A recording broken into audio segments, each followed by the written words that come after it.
It's week 43 of A Year of Wisdom, and we have some catching up to do. Let's get to reading.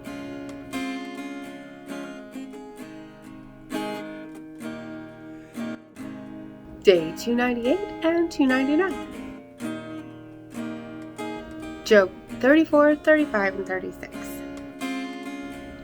Elihu continued speaking. Hear my words, you sages. Listen to me, you who know so much, for the ear tests words just as the palate tastes food. Let's choose for ourselves what is just. Let's decide among ourselves what is good. For Job says, I am in the right, but God is denying me justice. Against justice I'm considered a liar. My wound is mortal, though I committed no crime.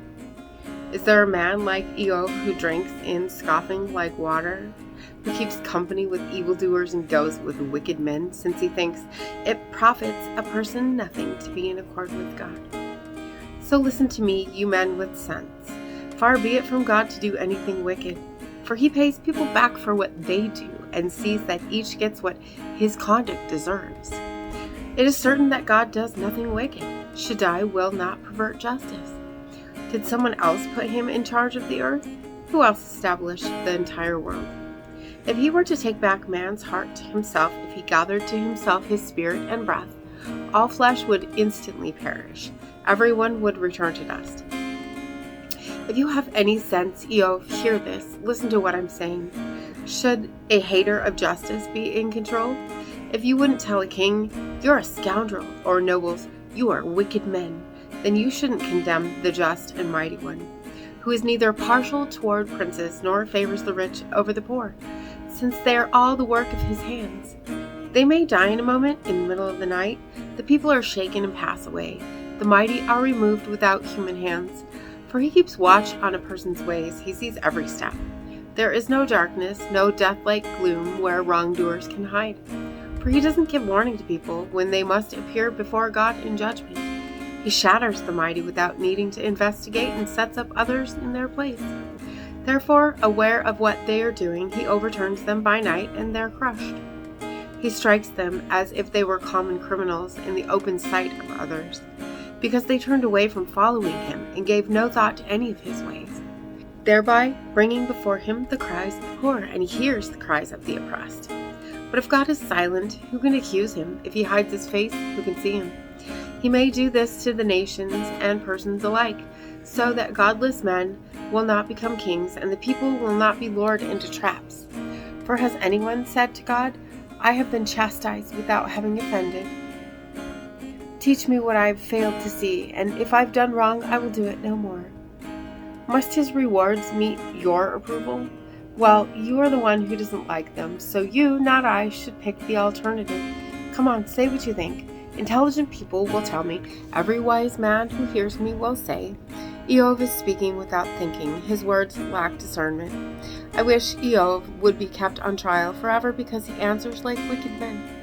For now, to his sin he adds rebellion. He mockingly claps his hands among us and keeps adding to his words against God. Elihu went on to say, Are you so convinced you are right that you say, I am more just than God? For you ask what advantage it is to you. How do I gain from not sinning? Here's my answer to you and your friends. Look at the heavens and see. Observe the skies high above you. If you sin, how do you hurt him? If your crimes are many, how do you affect him? If you are righteous, what do you give him? What benefit does he get from you? Your wickedness can affect only others like you, and your righteousness only other human beings. People cry out from under many oppressions. They cry for help from under the fist of the mighty. But no one asks, Where is God my Maker, who causes glad songs to ring out at night, who teaches us more than he teaches wild animals, and makes us wiser than the birds in the air? They may cry out, but no one answers, because of evil men's pride. For God will not listen to empty cries. Shaddai pays no attention to them. All the more when you say that you don't see him. Just be patient. He's considering the matter. But now, just because he doesn't get angry and punish, doesn't mean he doesn't know what arrogance is. So Job is being futile when he opens his mouth. He's piling up words without knowledge. Elihu added, Bear with me a little, and I will show you that there is more to say on God's behalf. I may search far and wide for my arguments, but I will ascribe righteousness to God my Maker. For the fact is that my words are true. You have with you a man whose views are pure. Look, God is powerful and despises no one, powerful in his strength of understanding. He does not preserve the lives of the wicked, but he gives justice to the poor. He does not withdraw his eyes from the righteous, but when he sets kings on their throne forever, they may become proud. If then they are bound in chains, held in oppressive cords, he shows them the results of their doings, the crimes caused by their pride. He sounds a warning in their ears and orders them to repent of their evil. If they pay attention and obey him, they spend their days in prosperity, their years pass pleasantly. But if they don't pay attention, they perish by the sword, and die without learning their lesson. The godless in heart cherish their anger, not crying for help when he binds them. Their soul perishes in their youth, and their life becomes depraved. God with his affliction delivers the afflicted, and he gets their attention by pressing on them. Indeed, Eov, he is drawing you away from distress to an untroubled open place with rich food on your table. But the judgment of the wicked applies fully to you. Judgment and condemnation take hold of them. For beware of wrath when abundance entices you. Don't let a big bribe turn you aside. Will your great wealth help you, or all your efforts, no matter how strong? Don't desire the night when people suddenly die. Be careful, turn away from wrongdoing, for because of this you have been tested by affliction. Look, God is exalted in his strength. Who's a teacher like him? Whoever prescribed his course for him? Whoever said, "What you are doing is wrong"? Remember, brother, to magnify his work, of which many have sung. Everyone has seen it, but humans see it only from a distance. Look, God is great, beyond what we can know. The number of his years is uncountable. He makes the droplets of water which condense into rain from his mist. The clouds pour it down upon humankind in abundance. Can anyone fathom the spreading of the clouds or the crashes that come from his canopy? See how he scatters his lightning over it and covers the roots of the sea. By these things he judges the people, and also gives food in plenty. He gathers the lightning into his hands and commands it to strike the target. Its crashing announces its presence and apprises the cattle of what is coming. Proverbs, or Mishlei 25 and 26. These also are proverbs of Shlomo. The men of Hezekiah, king of Yehuda, copied them out. God gets glory from concealing things. Kings get glory from investigating things. Like the sky for height or the earth for depth is the heart of kings, unfathomable. Remove the impurities from the silver, and the smith has material to make a vessel. Remove the wicked from the king's presence, and his throne will rest firmly on righteousness. Don't put yourself forward in the king's presence. Don't take a place among the great, for it is better to be told, "Come up here," than be degraded in the presence of a nobleman. What your eyes have seen, don't rush to present in a dispute, for what will you do later on if your neighbor puts you to shame? Discuss your dispute with your neighbor, but don't reveal another person's secrets. If you do and he hears of it, he will disgrace you, and your bad reputation will stick. Like apples of gold in settings of silver is a word appropriately spoken. Like a gold earring, like a fine gold necklace, is a wise reprover to a receptive ear. Like the coldness of snow in the heat of harvest is a faithful messenger to the one who sends him. He refreshes his master's spirit. Like clouds and wind that bring no rain is he who boasts of gifts he never gives. With patience a ruler may be won over, and a gentle tongue can break bones. If you eat honey, eat only what you need, for if you eat too much of it, you may throw it up. So don't visit your neighbor too much, or he may get his fill of you and come to hate you. Like a club, a sword, or a sharp arrow is a person who gives false testimony against a neighbor. Relying on an untrustworthy person in a time of trouble is like relying on a broken tooth or an unsteady leg. Like removing clothes on a chilly day, or like vinegar on soda, is someone who sings songs to a heavy heart.